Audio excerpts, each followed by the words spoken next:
Halo semua, semoga kalian dalam keadaan sehat. Selamat datang di channel Wiku Production.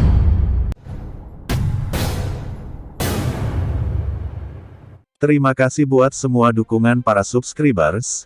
Karena kalian kami ada dan kami ada untuk kalian. Perlu dukungan kalian dengan cara subscribe, like, share, dan silahkan berkomentar yang positif.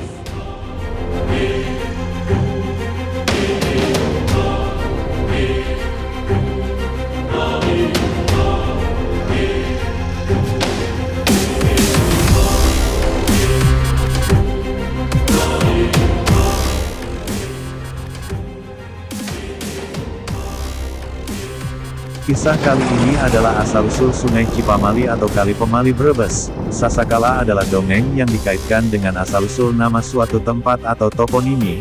Selain itu kita dapat mengambil suatu kesimpulan alur cerita yang dimaksudkan dalam Sasakala adalah kisah sejarah dalam bentuk dongeng rakyat atau folklore.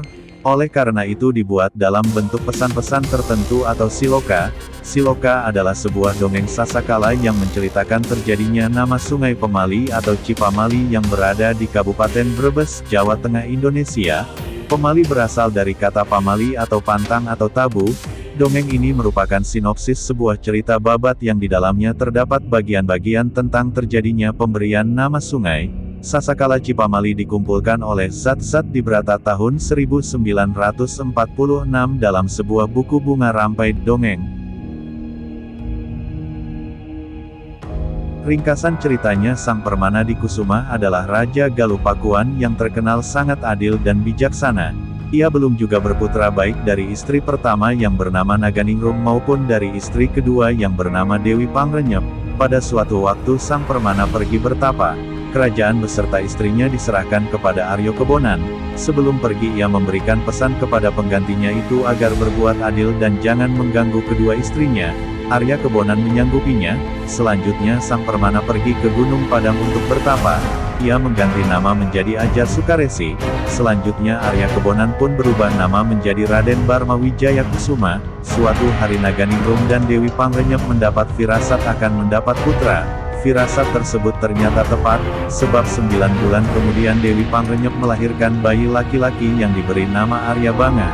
Meskipun sudah 30 bulan Naganingrum belum juga melahirkan, tiba-tiba sang raja mendapat firasat bahwa bayi yang belum lahir tersebut akan menimbulkan malapetaka bagi dirinya.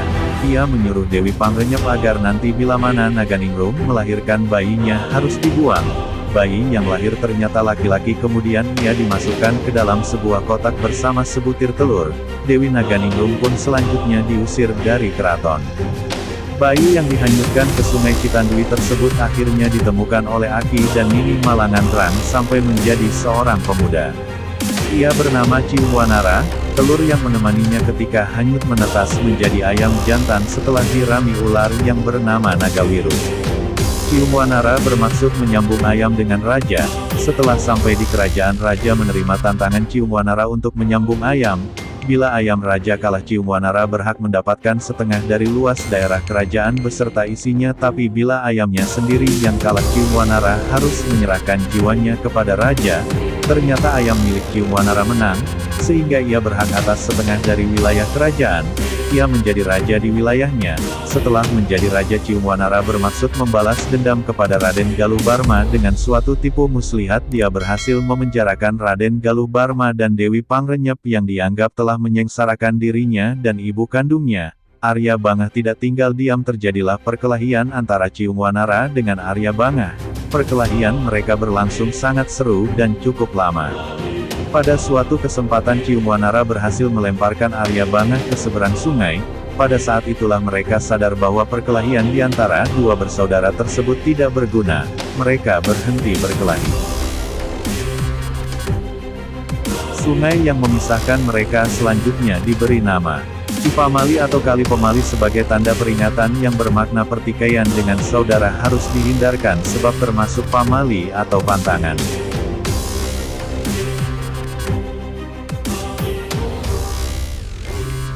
Arya Banga terus pergi ke timur sedangkan Ciumwanara terus pergi ke barat. Ibu kota negara Galipakuwon oleh Cium Wanara dipindahkan ke sebelah barat kemudian diberi nama Pakuan Pajajaran. Demikian versi folklore atau cerita babat yang berkaitan dengan Sasakala Cipamali atau Kali Pemali Brebes, Jawa Tengah, Indonesia.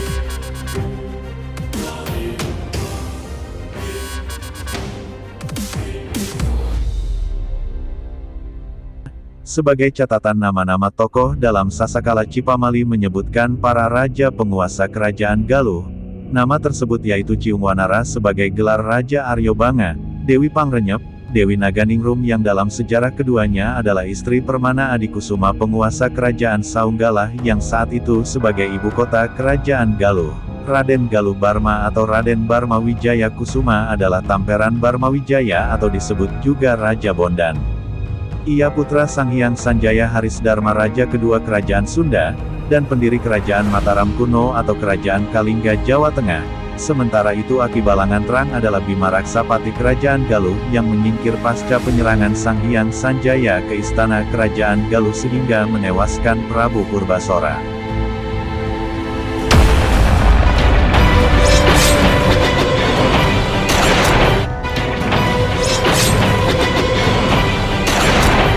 Dalam sisi alur kisah berupa siloka atau pesan-pesan tersembunyi. Ada bagian terbalik menurut catatan sejarah. Sisi siloka adalah sabung ayam jago. Kisah sebenarnya adalah peperangan yang terjadi antar raja dalam sebuah perang besar antara tiga kerajaan yaitu Kerajaan Sunda, Galuh dan Kalingga. Aktor yang diposisikan terbaik dalam cerita babat adalah Cium Wanara dan Aryo Banga.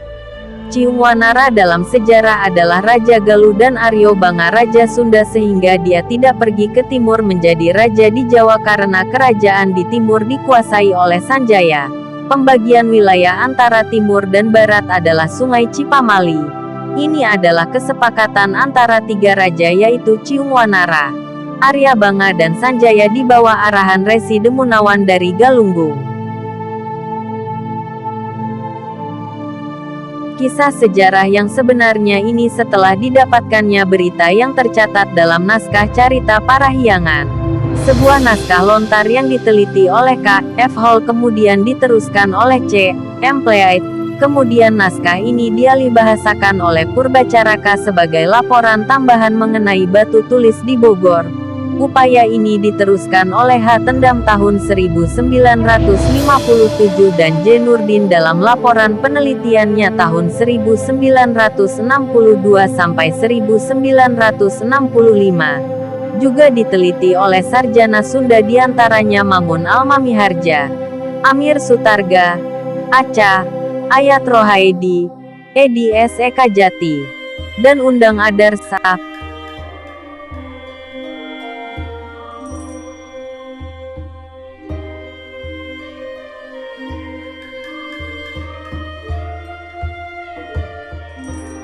Panjangnya tutur tinular kisah legenda Cium Wanara dengan Sasakala Cipamali dapat dimaklumi. Sebuah kisah yang disampaikan secara lisan antar generasi cenderung memiliki bias. Namun ada pesan moral dari kisah tersebut bahwa permusuhan antar saudara itu tidaklah baik dan tiada guna.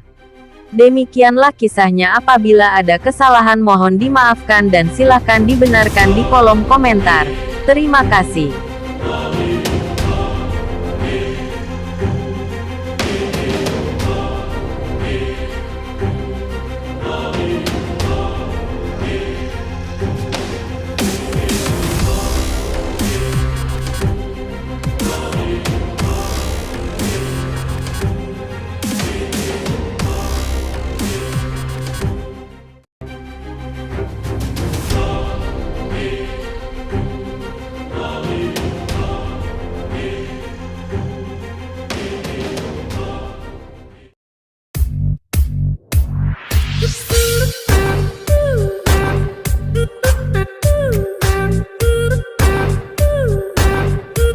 Thank you.